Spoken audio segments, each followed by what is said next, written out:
Я рад вас приветствовать на нашем канале. Мы занимаемся ремонтами автомобилей марки Great Wall и Haval.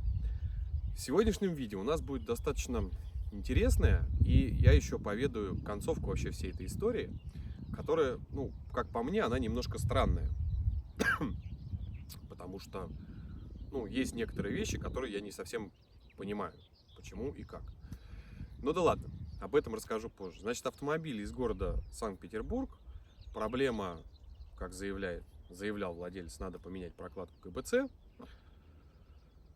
Ну, а что же было с этим автомобилем, смотрите далее.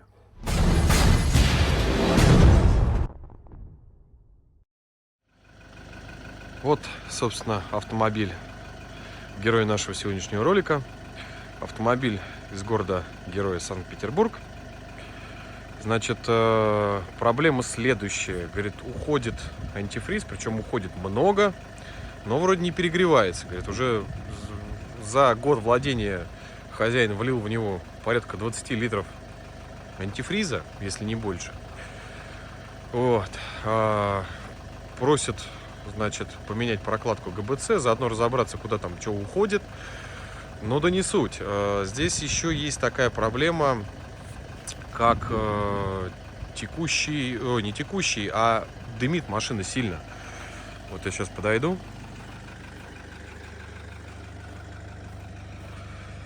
Не знаю, так, наверное, не видно, потому что у нас здесь ветерок дует. Ветер с этого идет, но я думаю, что все-таки, наверное, как-то будет видно. Ладно, бог бы с ним. В общем, дымит, воняет маслом, хотя хозяин говорит, что масло никуда не уходит. Вот я ее сейчас помыл, она только приехала. Помыл, сейчас я, значит, загоню ее в бокс. Вот. По моторному отсеку покажу тоже позже. Мотор потряхивает. По пробегу, значит, у нас 215 тысяч. В машине тепло. Проблем никаких, в общем-то, говорит, он не греется, не перегревается, ничего, нормально. Но вот проблема есть. Сейчас мы будем разбираться, значит, что же здесь за проблема. Собственно, вот он, подкапотное пространство. Здесь из интересного, что мною было. Сейчас. Здесь ЕГР уже удален. И стоит вот такой клапан байпаса. Только вакуума нету, то есть по факту он и не работает как таковой. Вот. Здесь у нас вот таким вот макаром закольцевали систему охлаждения, которая от ЕГР. Я сначала подумал, что это что-то такое страшное, но нет. Масляный щуп. Вот в таком виде у нас. Вот. Значит, сейчас крышечку декоративную сниму и покажу. Там то, что было прям при осмотре обнаружено. Заодно посмотрим сейчас, что у нас там снизу творится. Вот. Ну вот я, собственно, снял декоративную плиту. Как вы можете видеть, здесь у нас все удрыбано. Это масло с антифризом. Здесь также мы это можем наблюдать. Масло с антифризом. Вот оно прям хорошо видно. Красное пятнышко антифриза. То есть где-то здесь что-то так основательно течет. Здесь, возможно, клапанная крышка травит. Прокладка клапанной крышки. Но я очень сомневаюсь. Потому что при запущенном двигателе, когда я осматривал, значит, посмотреть, насколько сильно сапунит мотор, здесь достаточно сильно он сапунит. Вот. Здесь вот это масло, есть у меня подозрение, что это масло с соляркой. Почему хозяин говорит, что масло у него никуда не уходит. Но есть подозрение, что солярка разбавляет масло. Это мы узнаем после того, как мы отправим топливную аппаратуру на проверку. И тогда нам будет уже более-менее понятно. Вот. Ну а сейчас мы приступаем к разборке и дальше будем по ходу движения также вам все демонстрировать. Итак, вот я снял патрубок первым делом, да, и как вы можете видеть, здесь в этом патрубке очень много масла. Его действительно здесь очень много. Он уже подзамыт. И такое ощущение, что здесь еще и песок сосется. Я так думаю, что поршневая там уже кончилась. Потому что, видимо, фильтр стоит неправильно. Или стоит плохой фильтр. Здесь мы можем наблюдать, что крыльчатка у нас уже посечена. Достаточно крупный. Ну, не скажу, что прям очень сильный люфт, но он есть. Но я так думаю, что, скорее всего, проблема в том, что мотор, видимо, вот вы можете видеть, да, патрубок? Причем он мененный, видно, что он мененный. Я так понимаю, мотор просто насосался пыли, и он уже кончился. Вот. Итак, что мы видим по низу? Здесь по низу все на заводском герметике. То есть в мотор не лазили. Это нам уже существенный плюс. Здесь, ну, это место это у всех. Там дальше я пока не буду смотреть. Вот. Здесь по низу. Сейчас мы сливать будем масло. И заодно посмотрим, что у него там с маслом. Слили масло. Масла на самом деле в двигателе много. И масло, оно прям вот как вода. То есть это разбавленное соляркой масло. Видите, она очень, несмотря на то, что да, мотор теплый, как бы, я не спорю, что масло будет, ну, как бы жидкое, но не настолько, как вы можете видеть, да, она как вода. То есть, скорее всего, с топливной аппаратурой здесь очень большие проблемы. Поэтому хозяин, собственно, и не видел ухода масла, потому что масло банально разбавлялось соляркой. Менял он последний раз масло, как он сказал, 1003 назад, наверное. Вот. Ну, как вы можете видеть, у меня было такое предположение, когда мы с ним общались. Я его, кстати, высказал. Вот. Хозяин со мной согласился, может быть. Я говорю, ну, пока не вскроешь, говорю, не узнаешь. Ну, собственно, я догадываюсь, что пора вскрываться полностью. Ну вот, я разобрал корпус воздушного фильтра. Грязища кругом. Фильтр уже забит. Проблема-то вот где.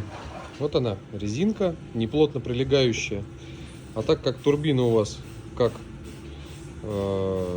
пылесос, сосет насмерть. Собственно, добрался я до ГРМ. Наблюдаем, как вы можете видеть, вот такую прекрасную картину. Здесь, скорее всего, текла уже помпа со всех щелей. Но самое забавное, что помпа еще стоит заводская. Вот сейчас я так вот попробую. То есть помпа еще заводская, она не мененная. То есть 218 тысяч, очень прикольно. Ну, вот, скорее всего, где и были утечки антифриза. Вот, ну сейчас будем дальше разбираться. Но здесь прям текло так текло. Потому что, как вы можете видеть, здесь все удрыбано и разбросано во все стороны. Я это так не пойму пока. Пока не пойму. ГБЦ оригинал, но не могу понять, лазили ли сюда или нет. Вот это вот следы. Хотя, скорее всего, лазили. Вот они, следы герметика. Силиконовый, наверное, да? Да, силиконовый герметик. А его здесь быть не должно. Мешочек стоит Continental 2018 года. То есть его в любом случае менять. Потому что уже более 5 лет. Нежелательно использовать ремни. Либо с датой изготовления более 5 лет. Либо с момента установки более 5 лет. Все-таки надо менять такие элементы. Хотя ремни эти на самом деле могут долго ходить, но лучше их поменять. Сами понимаете, я говорю, не в одном видео я уже показывал, что ремонт стоит дорого.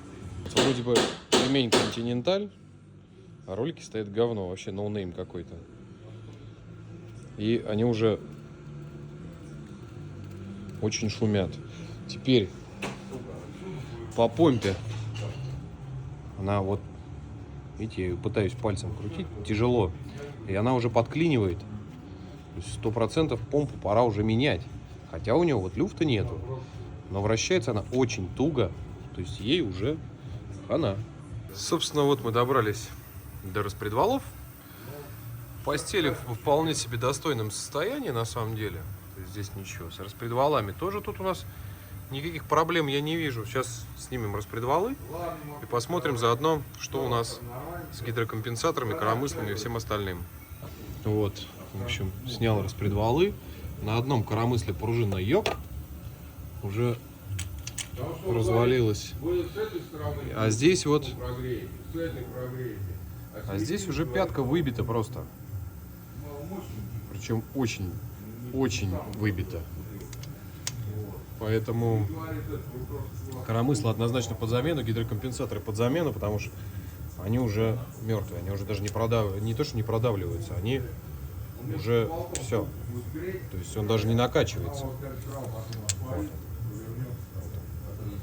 То есть он уже все. Плохонький. Ну вот какой-то один хороший. Может быть, что-то здесь и менялось. Не знаю, не готов сказать, потому что и хозяин не знает историю автомобиля. Естественно, я тоже не знаю историю автомобиля полностью. Вот. Судя по болтам, болты стоят оригинальные, заводские. Может, их и не меняли. То, что здесь в башку лазили, это точно, потому что, как вы можете видеть, герметик серый. Здесь должен быть анаэробный герметик, а здесь серый. Вот. И запчасти такие. Но смотрю, вакуумный насос новый стоит.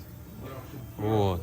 Как бы вот так вот. Сейчас дальше разбираем, откручиваем голову и снимаем ее. Ну, в общем, только что вот прям вскрыли.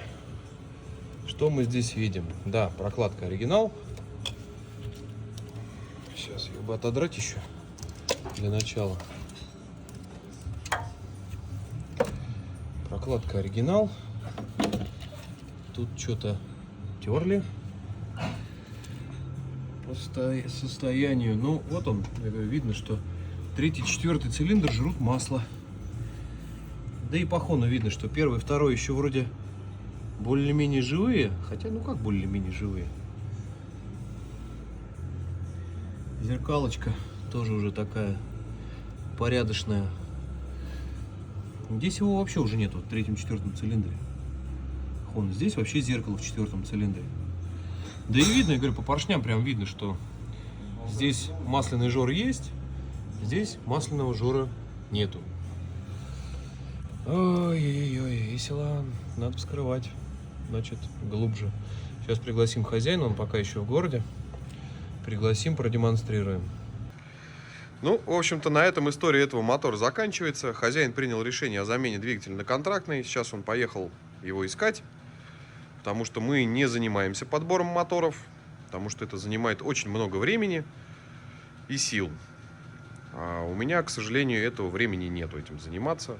Сразу отвечаю на этот вопрос всем, что я не занимаюсь подбором контрактных двигателей. Сейчас мы будем заниматься, точнее, извлечением данного двигателя из моторного отсека. Сегодня к вечеру вроде как хозяин сказал, что должен будет привезти. Ну, посмотрим. Так, мотор-то мы вытащили. Здесь вот такую картину наблюдаем. Хозяин жаловался на вибрацию. Ну, конечно, у него будет вибрация, потому что подушка у него уже не держит ни хрена ровным счетом. Вот это уже тоже пошла трескаться. Вот по-хорошему их надо обе поменять, и тогда будет счастье. Итак, вот приехал контрактный мотор. Мы его только что вот прям буквально его выгрузил.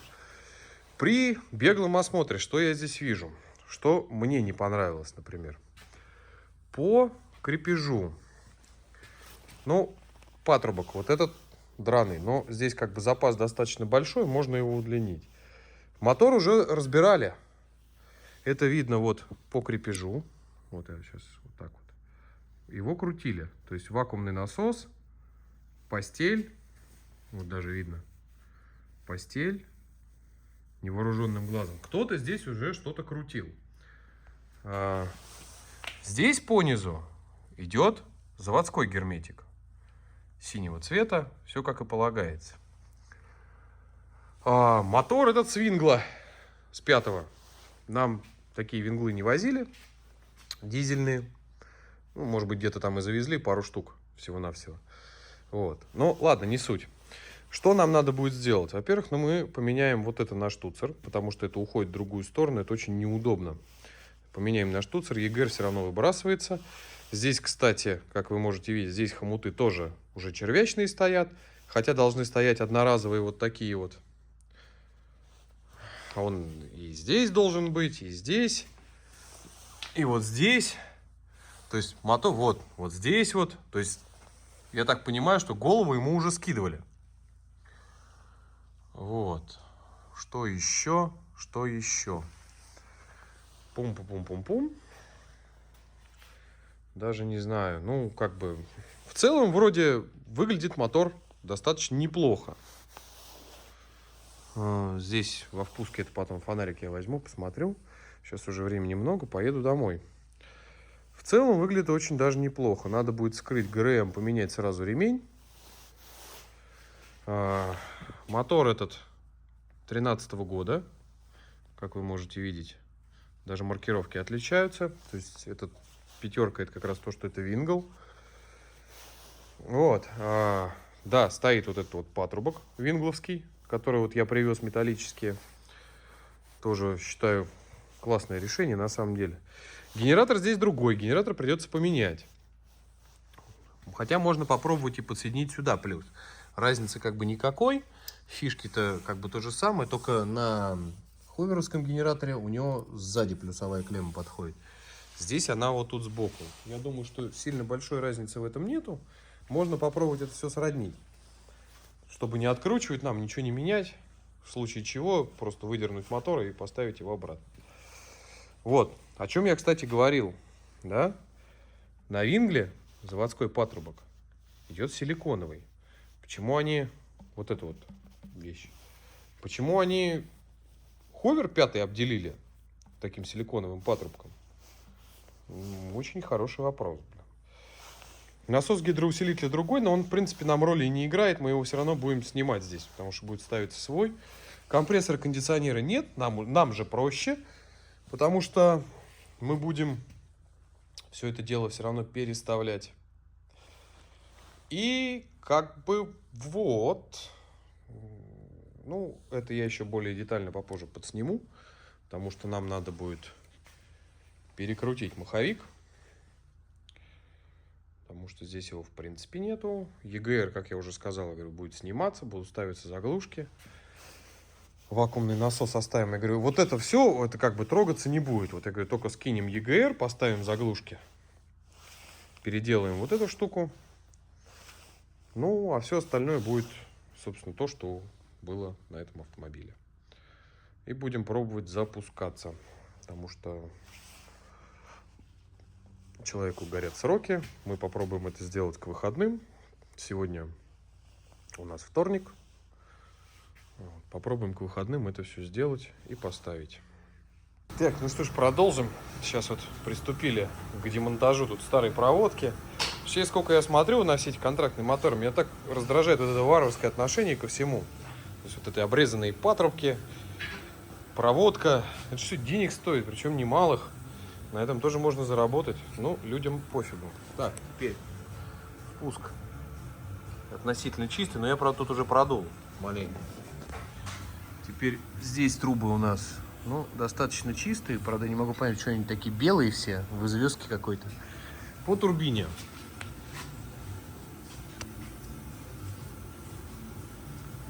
Ну, люфт есть, но вроде ничего. Единственное, что меня напрягает, так это то, что вот здесь вот так вот ударен актуатор. Как он будет работать, я не знаю. Потом, значит, сейчас наша задача. Здесь я патрубок уже поправил, поднатянул. Теперь наша задача здесь будет сейчас убрать EGR. За место вот этой трубки переставить на штуцер. Повесить маховик. Да убрать вот здесь вот огрызки этой проводки. Поменять подушки двигателя, потому что они обе в печальном состоянии. Поменять вот эти трубки. Заменить интеркулер, потому что он течет, он дырявый, он весь в масле. Причем так прилично, там, если изнутри посмотреть, не знаю, здесь, наверное, не видно будет. Но, как вы можете видеть, вот там все тоже в масле. Вот, сейчас мы будем все это собирать, пересобирать, разбирать и будем устанавливать. Так, ну вот, в общем, добрались до ГРМа. Ремень стоит оригинальный, 2017 года, то есть ремень менялся, так как мотор у нас, как мы помним, 2013 года, ремень менялся. Здесь у нас уже, в принципе, все подготовлено, EGR убрали, здесь все сделали. Вот здесь в очередной раз отвечу на вопрос людей, а как вы переделываете? Вот здесь у нас патрубок был на ту сторону. Теперь мы поставили свой штуцер, да? И вот он идет. Вот это патрубок печки, нижний, на подачу в печку. Вот это, мы его же и используем. Вот этот шланг мы его же используем с ЕГР. Вот этот вот, который вот здесь вот идет. Этот патрубок, он здесь встает идеально. Вот. А это встает у нас на печку вот так вот. И не касается ни катализатора, ничего, все нормально. Все стоит удобно. Так как здесь австралиец, у него здесь выхода на печку нету, здесь глушить ничего не надо. Здесь вот сосок под ЕГР мы забили заглушечку. Ну, в общем, потихонечку. Вот эта трубка у него своя будет, потому что та трубка, она неправильная, она тоже уходит на другую сторону. Вот. Ну, потихонечку, помаленечку, я говорю, мы тут уже приступаем. Сейчас, я говорю, ГРМ поменяем, комплект новый поставим, все остальное будет собираться дальше. Итак, мотор готов к внедрению. Сейчас мы это... Там уже подушечки мы поменяли. Подушки новые, трубки новые. В общем, сейчас будем все это ставить на место. Итак, в общем, мотор мы установили. И даже мы его запустили. Но есть два больших но. Запустился этот мотор только на наших отремонтированных форсунках. Те форсунки не работают, заклинившие. И не работает актуатор турбокомпрессора. О чем я, собственно, и говорил, да? То есть, что он поврежден. Здесь удар, и он не работает. Мы подкидывали, у нас есть отремонтированный турбокомпрессор, просто подсоединяли фишку, ошибка пропадает. То есть проблема по актуатору. Что сказал хозяин? Значит, снимаем, ну, форсунки мы уже, естественно, сняли, форсунки моем и турбину ставим его старую. А эту он отремонтирует где-то там в Питере и поменяет. Почему так? Потому что машина ему очень нужна, он на ней работает. Ну, не дело, конечно. Так, вот они, снятые его форсунки. Значит, что мы можем видеть, да? Достаточно большое количество сажи на распылителе. Здесь какие-то форсунки, вот видно, уже подржавевшие. Но это от того, что оно долго лежало, скорее всего. Ну вот, сейчас я поставлю первую форсунку на стенд и продемонстрирую отсутствие ее работы в принципе. Демонстрирую. Она еле продавливается, форсунка, то есть у нее подклинивает клапан или распылитель. То есть очень, ну, я прям прилагаю очень серьезные усилия, на самом деле. Так быть не должно. Собственно, вот, я говорю, снял ее гайку форсунки, да, и вот вы можете видеть грязь вот эту всю, которая здесь находилась. Клапан тоже в грязи. Сейчас попробуем.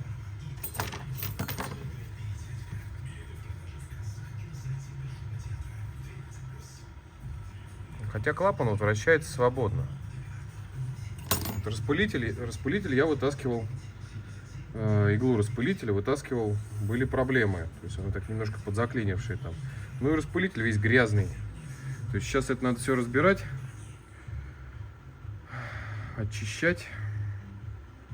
И дальше уже будет более понятно, что мы будем с этим совсем делать.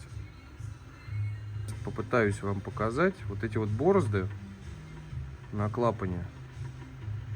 Это и есть как раз таки процесс, появляются они в результате того, что попадает грязь в клапан. Вот она получается вот такая вот петрушка. Итак, собственно, помыли все это. И вот здесь мы видим следующую картину. Распылитель у нас с побежалостями. Это говорит о том, что он еще при жизни клинил.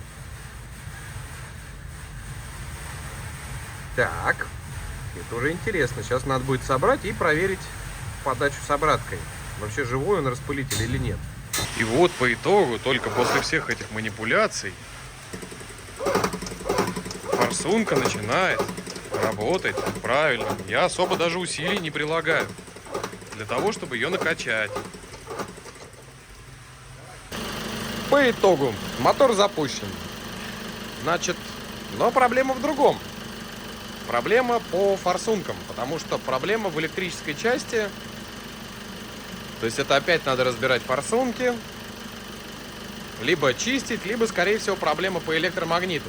что вообще не исключено, потому что он завелся на тех форсунках, которые мы с вами чистили. Отработал буквально там 3 минуты. Потом начал троить, пердеть, чихать. Вылез чек, ключик. В общем, напряжение цепи питания первой, там, второй группы. То есть это он по всем форсункам, короче, чудеса, да и только. То есть, видимо, этот мотор где-то очень долго-долго стоял. Хозяину прям очень не терпится, ему надо ехать. У него работа связана с этим автомобилем. Говорит, ставьте старый. По турбине тоже решили вопрос. Поставили его старую. Более мне добавить здесь нечего. Гарантии на такие работы не даются вообще никакие. Поэтому сейчас дособираем и отпускаем его. Итак, смотрите, значит, автомобиль нами отремонтирован. Ну как, он нами не отремонтирован, мы просто тупо поменяли мотор. Значит, переставили мотор. Теперь что по итогу? Вот почему я всегда говорю, что контрактный мотор — это кот в мешке. Вы никогда не знаете, что у него внутри. Значит, турбина нерабочая, форсунки нерабочие, там, что там, ТНВД, ну, понятно, она машина раз завелась. По итогу получилось, что мы поставили старую турбину, которая уже плохая, и поставили старые форсунки, которые не менее плохие. И хозяин уехал. Как бы я всех клиентов прошу дать обратную связь, там, как до дома доберутся и прочее. Все-таки все равно много непонятного. Иногда бывает далеко люди едут. Ну, все ли хорошо? Тут что-то как-то 2 дня не писал, не звонил, ничего. Я ему перезваниваю, и начинается следующего рода разговор. Вы, горе-ремонтники, тра-та-та-та-та, я из-за вас попал на 60 тысяч.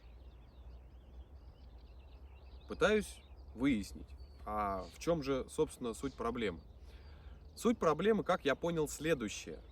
Мы меняли трубки АКПП, которые идут от коробки до радиатора. Значит, трубки мы эти меняли, потому как его трубки, они уже сгнившие были, они уже текли. Мы их поменяли, значит, собрали, поставили.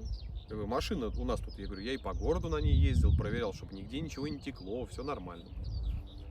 Значит, когда он ехал домой, в районе Твери, это как бы вот, он говорит, не доезжая до Твери, то есть это не более 100 километров от нас, отъехала машина. Говорит, у него машина просто перестала ехать, у него как бы мотор работает, газует, но машина не едет. Как я понимаю, скорее всего, вытекло трансмиссионное масло из какого-то шланга. Потому что он мне прислал фотографии, я вам сейчас их продемонстрирую, по которым я не понял вообще ничего. Где, что, как. Могу только предполагать, что, скорее всего, слетел какой-то из быстросъемов, который идет на АКПП. Там, где, скорее всего, на радиатор коробки. Быстросъемы эти были уже сломаны до нас. То есть мы всегда стараемся эти вещи очень аккуратно снимать. Потому что я знаю, что они очень хлипкие. Мне проще иногда трубку от радиатора отвернуть, чем снимать там вот этот быстросъем. Или сделать это все по-другому. Но я говорю, не трогайте эти быстросъемы. Тут же как-то все это, говорю, снялось. Не скажу, что сложно, но и не скажу, что легко. Я попробовал, подергал, она вроде отстегнулась. То есть потом я это все пристегнул, все. Вполне возможно, что там быстросъемы, он уже сломанный был. Ну, на фотографии вы это видели, он уже был сломанный. Вполне возможно, что где-то фиксация плохая была. Либо где-то от тряски и он соскочил. Я не отрицаю этого, но почему собственник не позвонил нам? Хотя забрал он машину, по-моему, что-то в 5 или в 6 часов вечера. То есть до Твери он бы доехал, ну, за 1,5 часа. То есть, грубо говоря, можно было позвонить в этот момент, я бы подъехал там с инструментом, с расходными материалами, да, и как-то вопрос этот решить могли. В итоге, я не знаю, он что-то промямлил и положил трубку. Не знаю, считать ли это своей виной, не считать это своей виной. Не знаю. Вы можете отписаться в комментариях по этому поводу, кстати. Ну, вообще, автомобиль такой, вот, честно говоря, без слез не взглянешь. Там до чего не докоснись, все отваливается. То есть очень крайне замученный экземпляр. Ну, ладно, не мне это судить. В общем, в видео я постарался максимально все показать, рассказать. Я говорю, ситуацию после я вам тоже рассказал. Поэтому, если вам понравилось это видео, ставим лайки, подписываемся на канал, пишем комментарии. Всем всегда отвечу, всем всегда рад. Всем всего хорошего, пока-пока.